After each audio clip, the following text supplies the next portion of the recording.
रायजोफोर दिनै मोनसे इम्पर्टेन्ट आरो सिरियास इस्युखौ लानानै बे भिडिअखौ बानायनाय जाबाय सो भिडिअखौ जेसे हायो लाइक शेयार कमेन्ट खालाम जाहाथे जायनि थाखाय आं बे भिडिअखौ बानायदों बिथांमोना बे भिडिअखौ मोनहैजोबो सो नोंथांमोना नुदों फैबाय थानाय लकसभा इलेक्शननि थाखाय पलिटिकेल पार्टिफोरा बिराद बिजि मुखुब गावबा गावनि खामानियाव आरो बेयावनो नै बावैसो ओंखारनाय बिपिएफनि पेनेल लिस्टखौ लानानै आंनि गोरबा गाबखांदों गोबां मानसिफ्रानो पलिटिक्सनि कन्टेन्टनि सायाव भिडिअ बानायोब्ला बुङो पलिटिक्सनि भिडिअ बानायनाङा मानो पलिटिक्सनि भिडिअ बानायो नाथाय गोरबा गाबखाङो पलिटिकेल पार्टिफोरनि एक्टिभिटिफोरखौ नुयोब्ला हारि फोथैनायनि किसुमान कनस्पिरेसि आरो गावनि पावारखौ माने लाखिबाय थानो थाखाय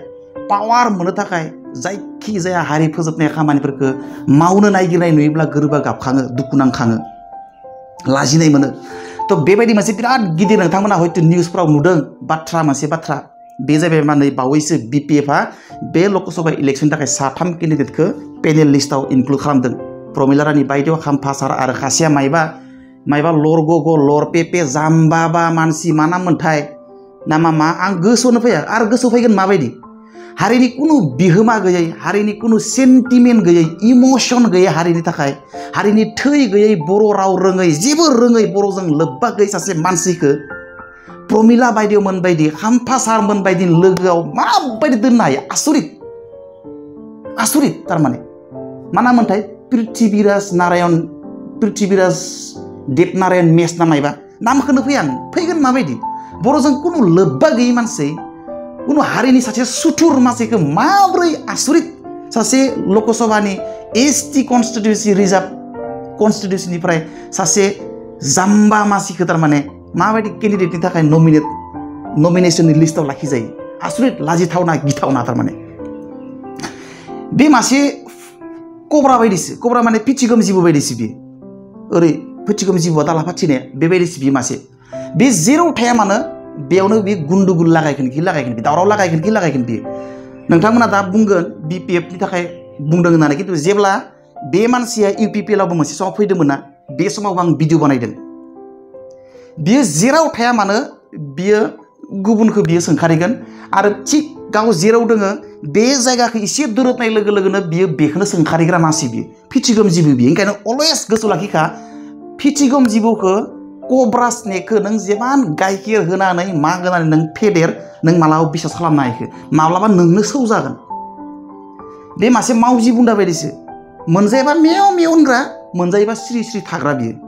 गाबोन समनिया बे बिपिएफजों बिराद मोजां बिपिएफनिफ्राय मोनजायाबानो बियो इउपिपिएलआव खारलायगोन बियो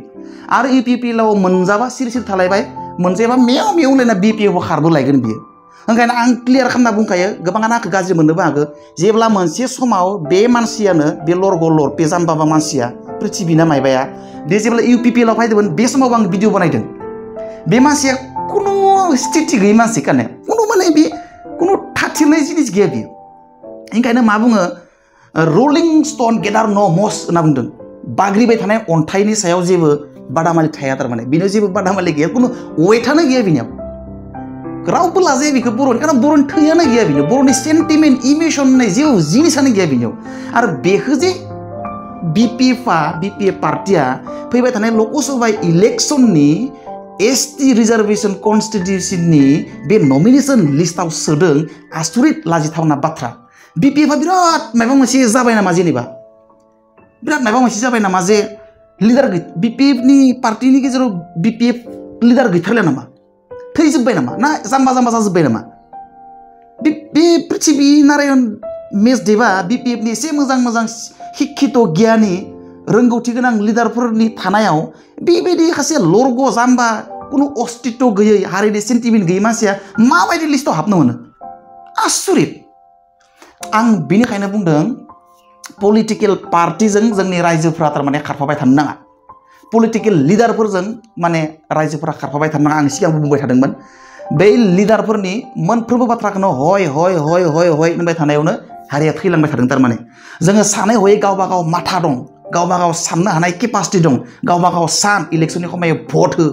सोर मोजां सोर गाज्रि दा ओंखायनो नाय नों बिपिएफ पार्टिखौ नाय बिपिएफ पार्टिया उद्देश्यखौ बेयावनो बुजिनानै मोनो मा टारगेट लानानै जेनेबा नोङो पृथ्वी नारायण मा नामानो फैया आंनिया ओरैबायदि सार माने कुनु अस्तित्व गैयै मानसि जाम्बा कुनु हारिजों लोब्बा गैयै मानसि नामानो फैया आंनाव पृथ्वीराज नारायण देब ना मा होनो बियो माने बिखौनो जुदि नोङो साननो हादोंबा केन्डिडेट होनो थाखाय अब्ला BPF नि सेन्टिमेन्टखौ नायदो दा समाव माबायदि जानानै दङ हारि थांनाय थैनायजों जेबो माबा गैया इसु गैया बिसिना जास्ट माने खासे मानसिखौ लाबोनांगो ओमफ्राय गुबुन गुबुन एंगेलनिफ्राय भट लाबोनांगो टारगेटआ बेसो खिन्थु हारिखौ फोथांनो थाखाय इसु गैया खिन्थु पावारखौ लाबोनो थाखाय इसु दङ पावारखौ माबोरै माने मोनफ्रोमबो कमिउनिटिनिफ्राय भट लाबोनानै पावारखौ गाव गावनि आखायाव लाबोनो हागोन टारगेटआ बेयावसो कुनु डेभेलपमेन्टनि इसु गैया बेयाव कुनु माबा माबिनि इसु गैया जास्ट गाव पावार मोननायनि उनाव गाव जि मावलाङो बे मावलांनायनि गेजेरावनो हारिया जि एसे लाब जायो बेसो खिन्थु हारिनि थाखाय नैखौ मावथारनांगौ नैखौ मावथारनांगौ होननाय कुनु इसुआनो थाया थारमाने पलिटिकेल लिडार्सफोरनियाव दा ओंखायनो बे जिथु पृथ्वीराज नारायण देबखौ लकसभानि बे नमिनेसन लिस्टआव इनक्लुड खालामनाया बेयो बिराद लासिंसिं बाथ्रा खाम्फा सारमोन बायदि सासे अभिज्ञ एक्सपिरियेन्सड माने नलेजेबल लिडार हारिनि थाखाय थैथां नाजाबोनाय बे सारमोन बायदिखौ प्रमिला बायदिमोन बायदिखौ MLA जाबोनाय बेसेबांबा बोसोर हारिनि थाखाय थैथां जोनोमनिफ्राय नांबोनाय बेबायदि मानसिखौ लिडारखौ बेबायदि खासे कुनु माने मावजि बुन्दा बायदि गियान गैयै जाम्बा लरग लरपेपे माने मैगं थोलिनि मुर्ति पुतलाफोर बायदि बेबायदि सासे मानसिखौ बे खाम्फा सार आरो प्रमिला मोन बायदिनि लिस्टआव दोनफानायानो बिराद गिदिर लाजिथावना आरो BPF खौ बिराद सिङाव लांगोन बियो आरो BPF नि दा एक्सपिरियेन्सड सिनियर लिडारफोरखौ बिराद अपमान खालामदों बियो BPF आव सिनियर लिडार गैथारलिया नामा कुनु माने अभिज्ञ गैयै मेम्बार गोदान जाब्रबनाय लाब्रबनाय बेबायदि मानसिखौ केन्डिडेटनि थाखाय माने नाम लिरफानो नमिनेसन लिस्टआव आसुरित बे जाबाय BPF सिनियर BPF लिडारफोरखौ बिराद अपमान खालामनाय जादों हारिनि गिदिर गिदिर रोंगौथि गोनां गियान गोनां लिडारफोरखौ अपमान खालामनाय जादों एसेबां बोसोर जुद्ध नाङै सासे सरनिया लावदुम सासे सरनिया भुमब्राब्रा गन्थं गिदिर बेखौ माने ST नङै फोरमान खालामबाय जोंनिनो बर' लिडारफ्रा सारमोना आरो दिनै सासेबा लाबबावनो नागिरदों आरोबाव दिनै सासे मावजि बुन्दा फैथिगम जिबौ बायदि सासे लाबबावनो नायदों बे फैथिगम जिबौफोरखौ फिसिनानै लायोबा गाबोन बियो नोंखौनो सौगोन बियो फिथिगम जिबौखौ मालाबाबो गाइखेर ना दौना माबा माबि मोजां जिनिस दौनानै बिसोरखौ फेदेरना लानाङा गाबोन बियो जाय बिनो गाइखेर होदों बिखौनो सौगोन बियो कनफार्म सिउरखा दोननो बुंखाबाय बे भिडिअखौ सेभ खालामनानै लाखि बयबो गाबोन नुगोन बियो मोनसे समाव ओंखायनो BPF जों बियो मोनसे समाव UPPL जोंबो थांदोंमोन दिनै बियो UPPL खौ रायो दिनै BPF जों फैदों बियो गाबोन सबने BPF खौ रायलायगोन बियो हातां 100% आं बुंखायो गेरान्टि होनानै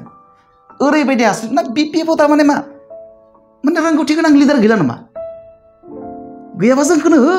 जोंबो जानो हायो बे कुनु हारिनि सेन्टिमेन्ट गैयै पृथ्वीराज नामा बे मानसिया पृथ्वीराज देब नारायण मेसानो जुदि बे लकसभानि बे नमिनेसन लिस्टआव हाबनो हायोबा जोंथ' बिनिख्रुइ बांसिनसो हागोन मा रोंगौ बिलाय की जानो की जानो पृथ्वीराज देब नारायण की जानो जोंनि हारिनि थाखाय मा रोंगौ माने खोनानानै आं फाग्ला जालांदों थारमाने माने मा साननानै जे BPF पार्टिया बेबायदि सासे जावलिया बावलिया मदाहि माने बिराद माने हिन्जावनि निसा गोनां आरो फेग्रा जिनिसनि निसा गोनां हामा खामानिनि निसा गोनां सासे जाम्बा गुन्डा साइज मानसिखौ नमिनेसन लिस्टआव होनो माबायदि साहस मोन्दों BPF आसो मिथिगौ आरोखि बिराद गिदिर खैफोदाव गोग्लैबाय नामा जे बर' हारिनि गेजेराव सासेबो मोजां लिडार गैला नामा आसुरित आरो बेथ' बे जाहैबाय खिन्थु बे खाम्फा सार प्रमिला मेदाम मोन बायदिनि सेराव माबायदि थानो साजियो बियो BPF नि लिडारफोरखौ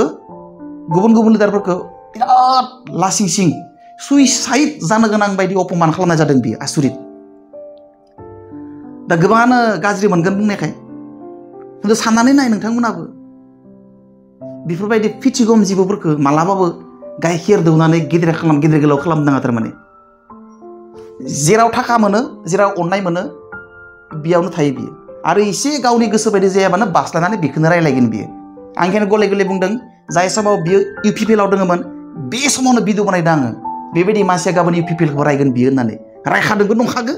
आरो दिनै BPF जों फैदों बियो गाबोन सबने BPF खौ रायाबा आंखौ बुं गेरान्टि होनना बुंगोन आं गाबोन सबने BPF खौ बियो रायाबा सैमा बायदि निउसाव मिडियाफोरा सोंख्रावाबा आंखौ बुं गेरान्टि होनना बुंगोन आं ओंखायनो बेफोरबायदि मानसिखौ जुदि केन्डिडेट खालामोबा रायजोफोर साबधान जाखा भट थुनो नाङा लागै नटायाव थु नान अफ दा एबभ रावनोबो थुनाङा लागै खिन्थु बेबायदि गुन्दा साइजनि मानसिनो मालाबा भट थुनो नाङा दे आं हले मालाबा थुखाया 1 कौटि थाखा होबाबो आं थुनाय जानाय नङा दे रायजोफोर खुलुमखा रावबो थुनाङा आरो 1 कौटिथ' बाददि जोंनि रायजोफोरा अमा मासे गामियाव होबानो भट थुनो नागिरो नेभार अमा मासेखौ जायोबा जा खिन्थु भटखौ सानै हरै हो पृथ्वीराज मा होनदों मा नाम नामखौनो गोसो फैया पृथ्वीराज देबनारायण मेस नामा बेबायदि मानसिनो मालाबाबो कौटि थाखा होबाबो रावनो भट होनाङा फैसाखौ लानानै दोन खिन्थु भटखौ होनो नाङा अमा मासे होबाबो गामियाव अमाखौ जा गब्बा गब जा खिन्थु भट थुनो नाङा मालाबाबो लागै रावखौबो पसन्द थाङाबा नन अफ दा एबभ नटाखौ थुनानै हो थेवबो बेबायदि मानसिनो भट होनाङा हारिखौ फोथायनायनि बादै जेबो गैया एसेबां बोसोर खामानि मावलांबाय सासे सरनियाया बुगब गब भमराब्राया जेबो खामानि मावदिया एखे बे नबखरिनि जायगायाव एखे खामानि मावगोन बियो अबर खालामगोन बियो गाबोन समनि हारिखौ दुसिगोन बियो गाबोन समनि हारिनि एगेन्स्टआव बाथ्रा बुंगोन बियो हारिनि इन्टारनेल बाथ्राफोरखौसो मिथिजोबगोन बियो ओमफ्राय गाबोन समनिया बियो गुबुनाव आरो बेबायदिनो बियो फादिल खामायगोन बियो पल खुलिहैगोन बियो स' आसरित साला BPF आ बुंदों बेनिखायनो जुदि लिडारानो गैथारलायाबा जोंखौनो होदो जोंनो गेलेगोन मानो होनबा पृथ्वीराज देबनारायण मेसानो जुदि गेलेनो हायोबा सिलेक्ट जानो हायोबा जों बिनिख्रुइ बांसिन जैग' होनना आं सानो मानो होनबा जोङो हारिनि सेन्टिमेन्ट गोनां मानसि जोनोम जानायनिफ्रायनो राव बुंजेननो रोंनायनिफ्रायनो नबदलेण्ड नरेश सोदोबखौ सोलोंबोदों जोङो फार्स्ट बे सोदोबखौसो सोलोंनो खोनाबोदों जों रोंबोदों जोङो नबदलेण्ड नरेश माने मा जायो बेखौनो मिथियामोन जोङो आंखौल' नङा जोंनि बर' मानसिफ्रानो जेनेबा सब बर' मानसिफ्रानो राव रोंजेननायनिफ्रायनो नबदलेण्ड नरेश होनो रोंगौमोन खिन्थु ओंथिया मा जायो बेखौनो मिथियामोन जोङो दा बेबायदि एसेबां गिदिर सिनियर लिडार दङ बेबायदि लिडार थासेयाव बर'नि आन्दलन खालामबोनाय जिउ गारबोनाय गावनि फिसा बिमा न'खर माने जिउखौ दान होबोनाय भेलुएबल लाइफनि टाइमखौ दान होबोनाय मानसिफोर लिडारफोर दङ BPF आबोथ' दङ BPF आथ' बर'निनो पार्टि BPF आबोथ' बेबायदि लिडार दंना बे लिडारफोरखौ होआलासिनो बे मावजि बुन्दा बायदि गल'ल' लर पेपे लर ग थें गन लिडारफोरखौ सायख'योबा सोरनि गोरबो गाबखाङा बयनाबो गाबखांगोन डेफिनेटलि स' कमेन्ट खालाम आरो भिडिअखौ शेयार खालाम जाहाथे साफ्रोमबो बे भिडिअखौ मोनो हामा कमेन्ट होगोन दा मानसिफ्रा नंगौ जाय हामा होयो बाय निउट्रेल गोसोजों साननानै नायखोनसै अके बाय बाय सि इउ नेक्स्ट